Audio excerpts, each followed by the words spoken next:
We are up and going here on YouTube. Hi, I am Jacob with MarketingPlayBook.co, where we help small businesses increase their sales and reputation online through digital marketing.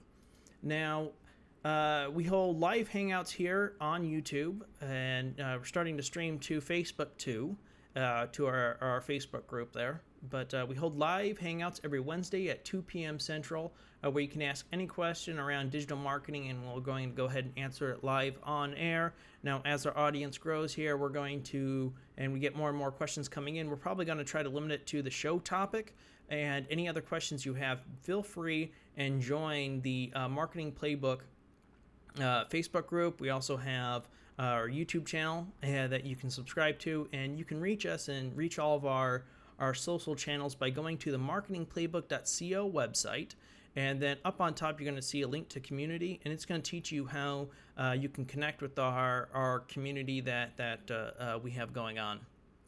So if you have any questions, before we were doing it where you could just ask the questions in the comment section, but because we're streaming at multiple locations, this gets a little bit hard, and people were posting some at various areas, and we didn't get to them all, so I apologize there. So for now on, going out, if you want to ask us a question when we're live on air, all you have to do is just tweet at us. So we have our Twitter channel linked up in the community page up on top on the MarketingPlaybook.co website. Otherwise, you can tweet at us at MKTGPlaybook, and just shoot us any questions you have. I do have my phone with me, so it is on. I got it on vibrate though, I think. And that way, if you have anything that comes in, we're going to be able to go ahead and answer it. So today's show should be a good one. It's focusing on small business marketing, your first paid ads online. So this is a nice little follow-up to our first steps online that we covered just last week. And that can be found at marketingplaybook.co/episode 1.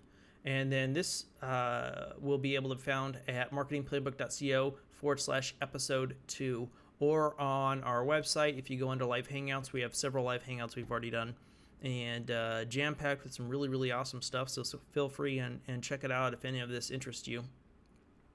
So again, our show notes page for this episode is marketingplaybook.co/episode, and then the number 2. So diving on in for what we have here today, covering small business marketing, your first paid ads.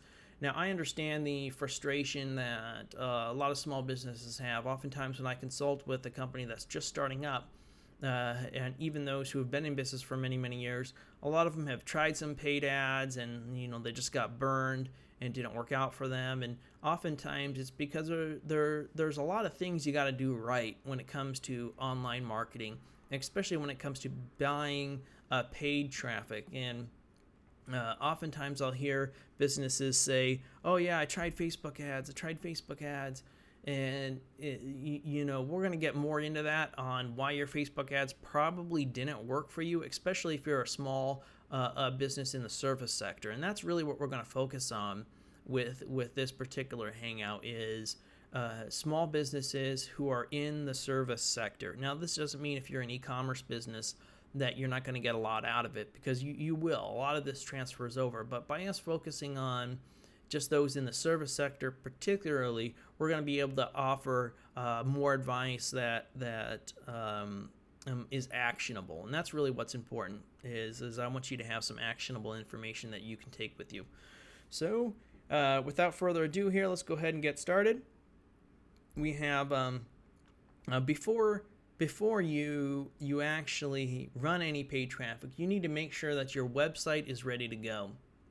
And so when somebody lands on your website, you got to make sure, hey, your phone number's there, that you have the information that prompts the individual to want to give you a call, that you have enough content on your website to educate the individual, to let them know, hey, yes, this is the type of service I want, and just educate them along the lines. And that's really, really important. Oftentimes I'll look at websites, and one thing in particular I see is phone numbers.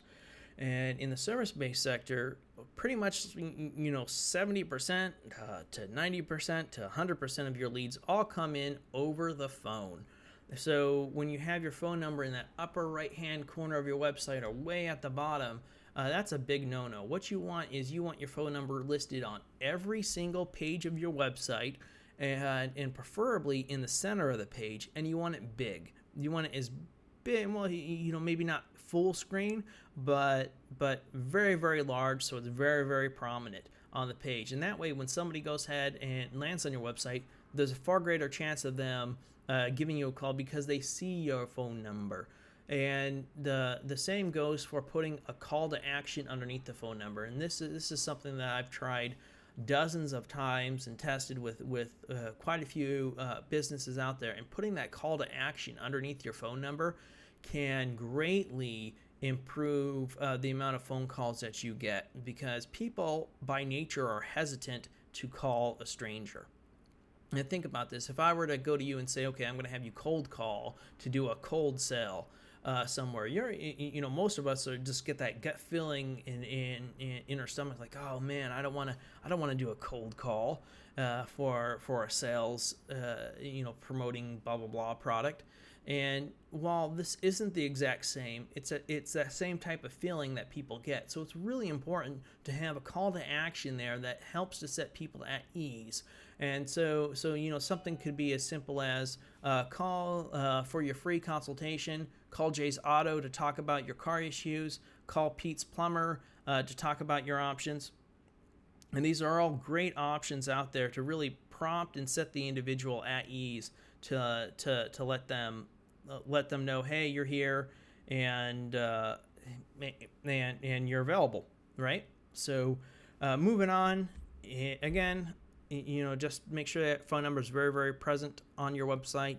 Another thing that I see with a lot of companies out there, and this is because they have older websites that aren't necessarily updated for today's world. And it's really important that you have your website be mobile responsive.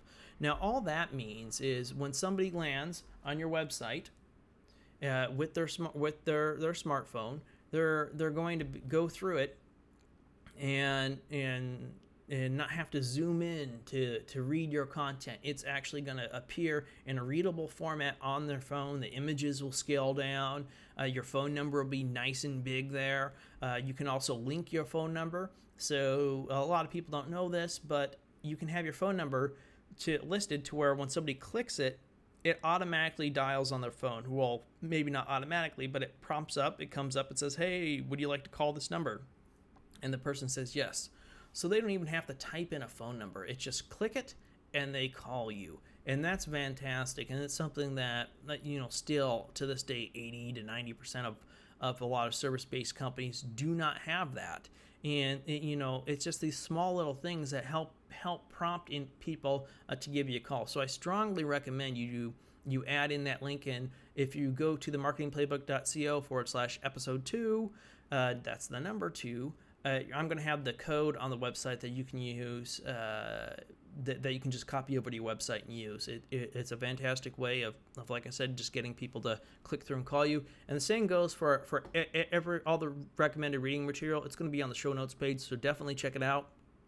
The written guide is there too as well, which is going to be helpful and beneficial in case you just wanted a quick refresher or just find one section that we talked about. It's a lot easier than going through an entire video or an entire podcast. So definitely check that out. So another thing there is making sure that you have pictures on your website. And this is really, really vital. We live in a world where people love images, they love video, they love audio. They don't necessarily like to read. And we all live busy lives, and putting in that pictures really do say 1,000 words. So if you're good at what you do, why not have pictures there of it? It doesn't make sense. If I'm looking for a roofing company, I want to see what type of roofs do you do, and you having pictures of before and after can go a lot. Make a huge difference in me determining, yes, I want to go ahead and go with you, versus somebody else who doesn't have any pictures on the websites of their work. This is so true for so many companies out there. I know not everybody can necessarily do it. If you're a plumber, it might be harder but you can possibly show, well, look at this basement flooded, take a picture of it, and hey, this is what it looks like afterwards, and what we're able to do, and here's the tips on how to make sure that you don't get mold afterwards. Just educating the client on the process as a whole, and it can be very, very beneficial. And I'll go into a few more examples later on here. And the other thing, to make sure that your website is ready for paid traffic, because again, you're paying people to visit your website via whatever medium it is, and if you're paying per click or per impression, then you want to make sure that you have a chance of converting that individual. So pictures, definitely, it's a big plus. The other thing is navigation. So I'll land on some websites out there, and I was in the computer repair industry for a number of years. I had a computer repair company that I owned and operated for 4 years before I sold it off when I moved out of state. And it was amazing to me that even in the computer world, where people are tech savvy, I'd visit a lot of my competitors' websites, and they didn't list their services. Or if they did, they had a services tab, and then they'd list out all their services there. But they didn't have, a virus removal section, PC tune-up section, and slow computer section. They didn't segment out and have the services that they offered with dedicated landing pages for those services. And this is how people know, okay, this auto mechanic, does he do brake work? Now, you might be thinking, yeah, I'm an auto mechanic. Yeah, all auto mechanics do brake work. It's easy, right? Well, your customers don't know that. Right? They don't know that, oh, just because you're an auto mechanic that, yeah, of course I do brake work. Of course I do, AC servicing and oil changes and things like that. Your clients might not know that. You can't assume that they know what you do. And the same goes for roofing. You might offer a lot of services besides just roofing. It might be other construction type services, gutter cleaning, gutter helmets. Now, you might think, well, all roofing companies do gutters. Well, is the client going to know that? And so don't assume that people know your services. And it's important when they land on your website that they can easily navigate. So you're going to have that navigation bar up there listing out the services that you do. And you don't have to go gung-ho and go overboard and list thousands of minuscule services, but have the top level services, or at least the ones that most people call about, or the ones that bring you in the most money. Definitely have those present on the website that people can navigate to and learn more about. So I'm going to move on here a little bit and talk a little bit more about what paid traffic sources should you be purchasing. And this is one of those things that I'm almost hesitant in some way of suggesting, but because we're focusing on the service-based sector, I'm very confident in saying AdWords search and Bing search. So that's going to be Bing Ads and Google AdWords search. Now, which is going to be pay per click, so you're paying per click every time somebody goes and clicks on your ad. And this is when somebody does a search in a search engine, such as Google.com or Bing.com. And this is a fantastic way of advertising because you are putting yourself out there right when the person is looking for your services. So this is very, very similar to being listed inside a phone book, which can work fantastically. I've had phone book ads work great for me in the past, and they continue to do so. And they work because it's people who are actively looking for your products or services, and that's why paid search works, and works really, really well, because you can identify the user intent. And you identify the user intent by the keywords that you're bidding on.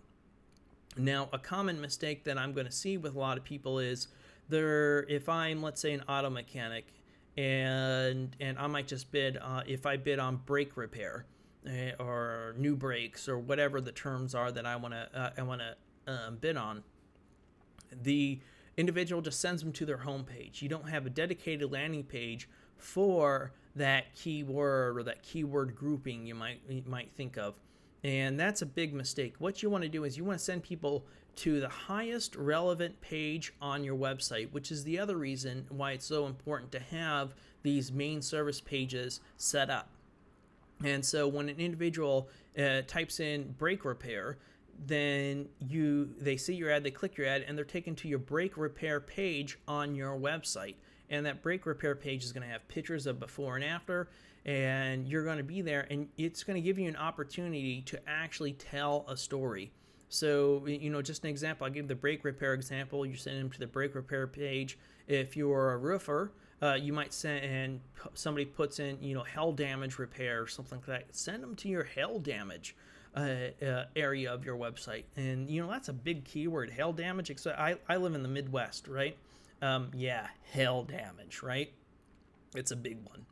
And that way you can have before and after pictures and the types of repairs that you do, and tell them, hey, yeah, we work with your insurance company and this and that, and just make that sales process and transition really, really easy for the individual. And it comes down to something I've done before with talking about SEO and on-page factors. When it comes to your services, you want to tell a story about your services. So if you're doing, let's say, kitchen remodeling, having that before and after kitchen remodeling pictures there is a really big deal. Same with bathrooms.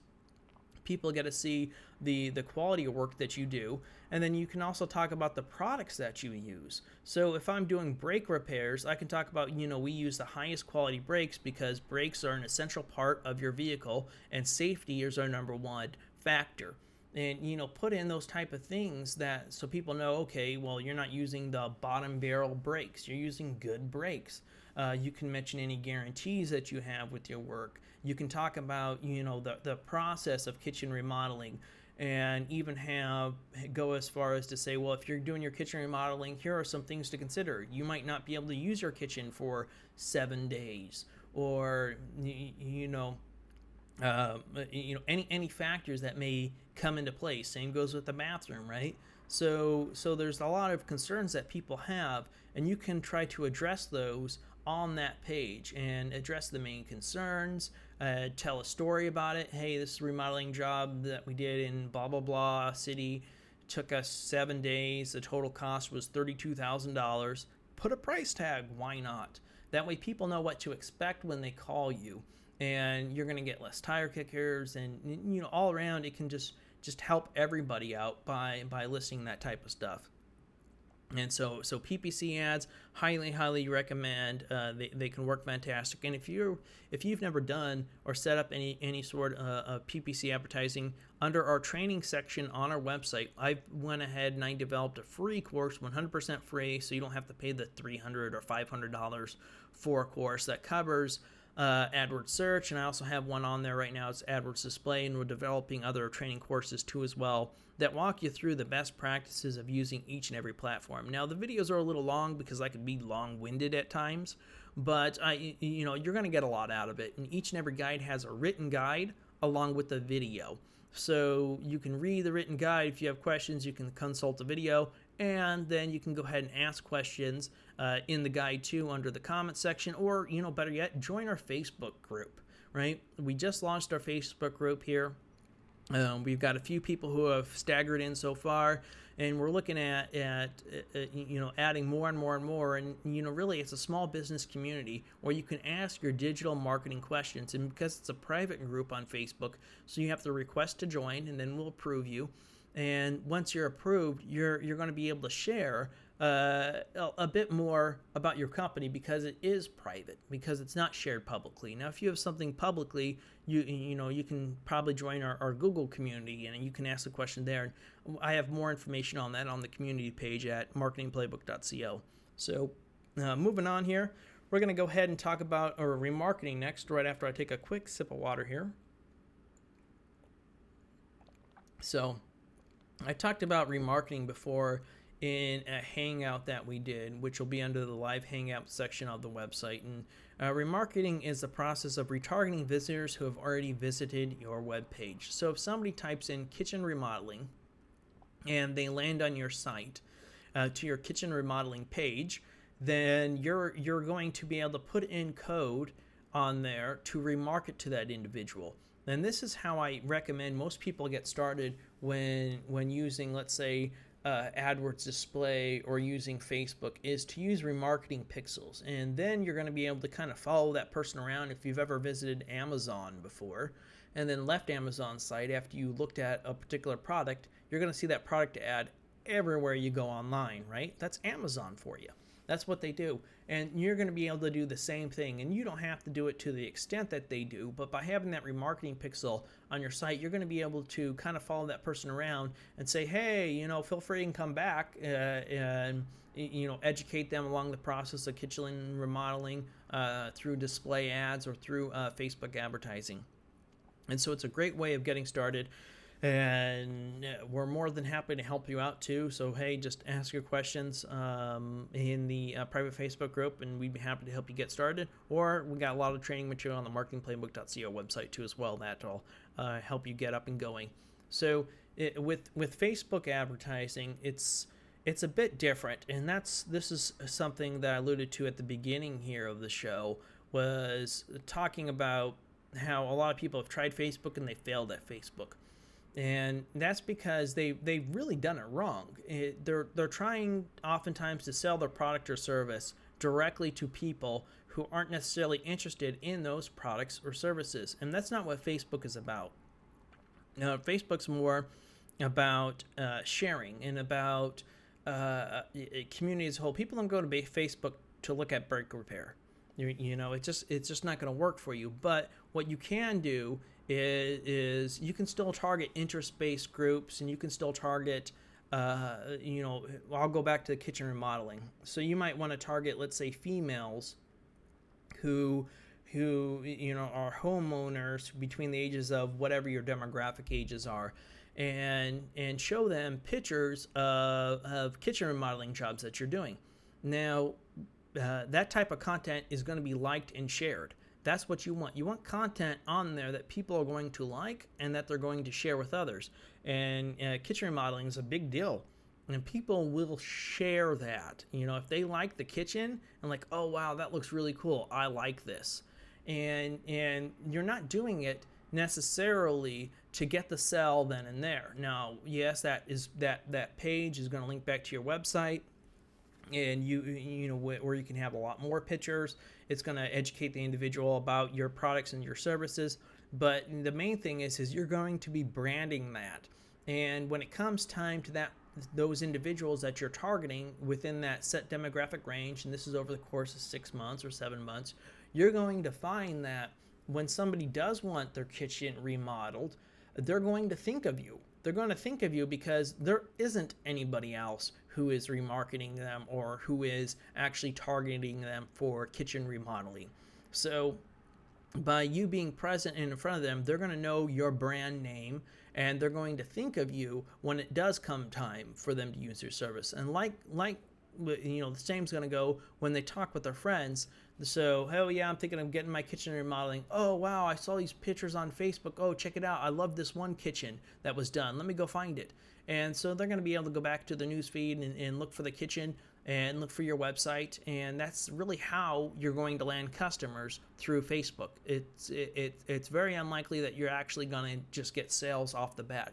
It's more longer term, and it's about branding yourself and marketing to the same demographic that generally buys from you, and continuously providing content to them over a period of time. And it doesn't have to be every day, once every other week or so, and this comes down to developing your content development strategy will come into play here. But really, that's how Facebook advertising is done. And I'll tell you right now, in my Facebook feed, I've never seen a plumber. I've never seen a computer repair company advertise to me. I've never seen local businesses and local service-based businesses advertise to me. But yet, you could. There's a lot of ways for auto mechanics to get the word out about their services through social media. And it comes down to developing the right content strategy for you, and those pictures, because those pictures tell 1,000 words, right? And it's something that I strongly feel most service-based companies could definitely take advantage of, but they haven't yet. So a great book to read on the subject if you're interested in doing the Facebook marketing, and maybe you're an e-commerce company and this applies to you more. Maybe you're a lead generation company, or you do have more generic service that everybody needs, like insurance. So good book out there that I'd highly recommend you read is going to be Jab, Jab, Jab, Jab, Jab, Jab, yeah, Jab, Jab, Jab, Right Hook. and we have it linked up on our show notes page.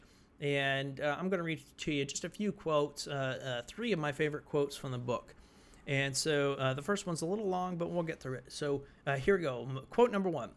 A story is at its best when it's not intrusive, when it brings value to a platform's consumers, and when it fits in as a natural step along the customer's path to making a purchase. This comes into play. Oh, that's the end of the quote. This comes into play and back to what I was saying about the kitchens, right? So they see the kitchens. Yeah, people, I like kitchen remodeling. I like kitchen remodeling pictures. I think everybody does, right? Like, it's new. It looks fantastic. Like, share. And you know, it's content that is of value to your client. And so it's a step. And that's important. It's a step along the path to that customer making the decision to choose you. So the second quote is on Facebook, the definition of great content is not the content that makes the most sales, but the content that people most want to share with others. So that comes back into what I was saying before, and where you want to have the content be shareable. You want to have it where somebody looks at it and says, that's great, I'm going to share it with my friend because that's really useful information, or I really like this. So that's really what you want there. The last quote is, there is no sell without the story, no knockout without the setup. And so that just plays into the strategy as a whole, where you have to kind of tell that story. And it could necessarily, you can tell a lot of it on your landing page, but you're telling it through pictures and over the course of time.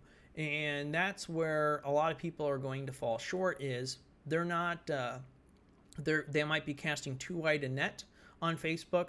They're not targeting their demographic target, who most likely is going to buy their products or services, and then they're not targeting them enough to be in front of them. So they're going to need to see your brand name 6 or 7 times before they remember who you are. So that's why it's important to stay at it and be there. And if anybody's ever advertised in a newspaper, you're going to relate well with this story.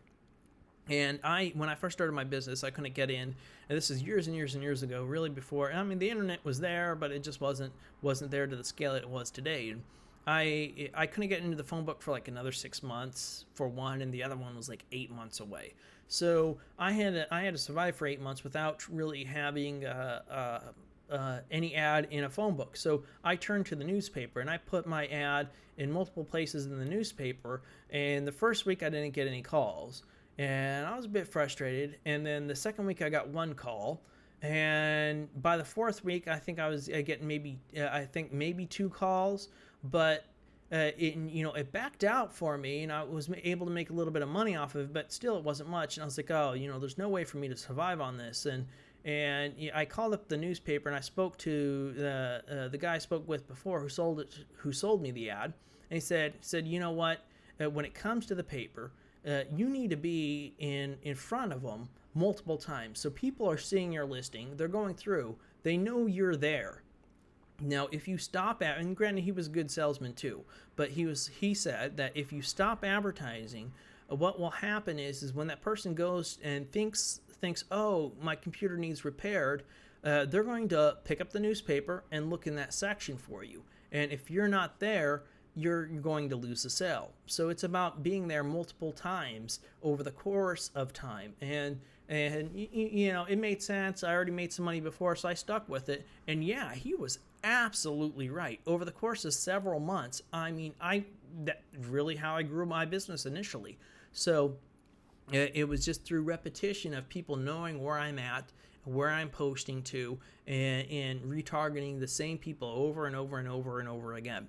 So that worked for me. And that same strategy can be applied to Facebook, although it's a bit more sophisticated. So really, that's going to be it for today. Let's see. I did hear my phone ding, so I might have a question here real quick. And here, I gotta unlock my phone, which I'm going to change for the next show. So reading the questions here, we do have one that it looks like it came in, and let me go ahead and read this for you. And it says, I'm a plumber in Oregon.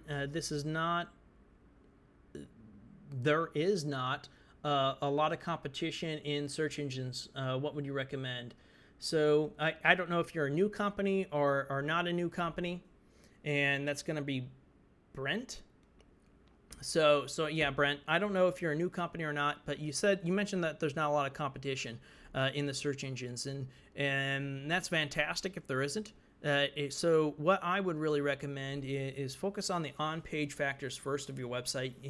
In here I talked about the listing out all your services, and I'd recommend you read under our hangout section. We have a guide on small business on-page SEO strategy, and that's really going to help you out for the on-page factors. And then we did another hangout just last week that's really going to apply to you, and that's going to be Digital Marketing 101, your first steps online. Again, that's going to be under the hangout section of our website.